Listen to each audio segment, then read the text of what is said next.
to. Welcome to the Startable Vlog, the place where everyone can be an entrepreneur.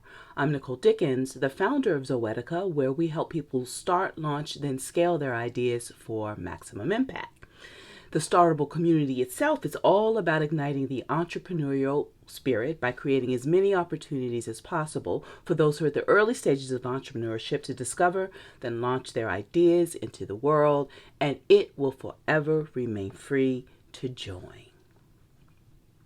I'm starting up a series of posts called Building Better Businesses, where I'm going to talk about those things that can make business work better for everyone in its ecosystem, in its community, for all stakeholders, customers, employees, management, stakeholders, suppliers, and the geographies in which they exist and do business. The ideas apply to nonprofits too, so don't worry.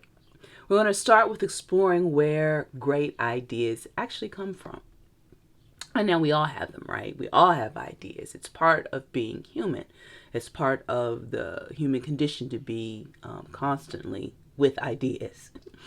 Now, not every idea is a good one, and let's be honest, there are some ideas out there that are just downright bad ones. But there are some ideas that are meant to go beyond our own heads and thoughts and into the world because they are actually that good. This is what most entrepreneurs seek to find. That idea worthy of seeing the light of day, the idea that will attract a loyal following and can create wealth in all of its forms just because it exists. But where do these ideas come from? We all know that old adage, necessity breeds invention. Yes, you've already heard me say this quite a bit if you've been following what's happening with Startable at any given point in time. And again, I'm promising you, you're going to be hearing it a lot from me for days to come. There is nothing more powerful than a need to create the motivation to produce change. It is just that simple, guys. But that means we have to become comfortable with discomfort. We have to be willing to face pain, as it is probably the main crucible for change, innovation, and breakthrough ideas. And look, there are varying degrees of pain that can drive innovation, right? I've often described to you the pain of having to carry around a phone, a PDA, a music player, a camera, a calculator, and a laptop until Apple brilliantly began devising ways to converge all of those various pieces of hardware into one single device that I am actually recording this vlog on. Not every bit of pain out there involves world hunger is what I'm trying to tell you, but they are just as legitimate a problem to solve. I don't want you to get into the trap of qualifying whose pain is worse and therefore more worthy of attention, more worthy of a solution. You may not be the one to solve world hunger, but you may be able to solve the issue of childcare in your own community, which has been hit pretty hard because of the pandemic this last year.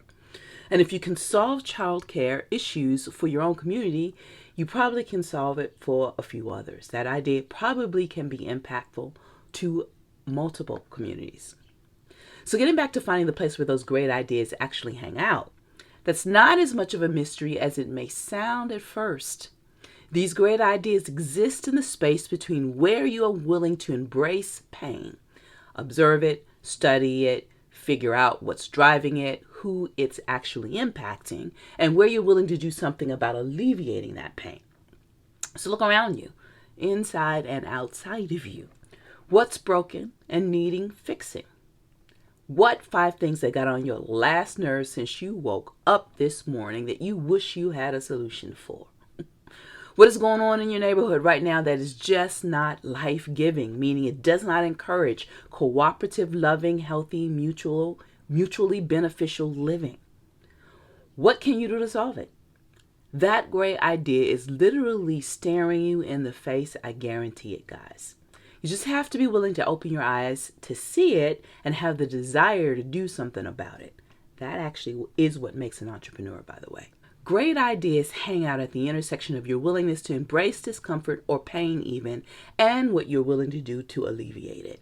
And we each have the power to decide how much time we want to spend at that intersection. A 19th century English group of mostly wealthy evangelical Anglicans called the Clapham sect decided to camp out at this intersection once, and they wound up ending the British involvement in the transatlantic slave trade and reforming England's penal system, among other things, and something that needs to happen in the United States, by the way. And they use their faith to inform their idea of social justice in the process. And we are all the better for it. What could you do? What will you do? And this is where you begin to build something that will actually last. Now go out there and get that thing done.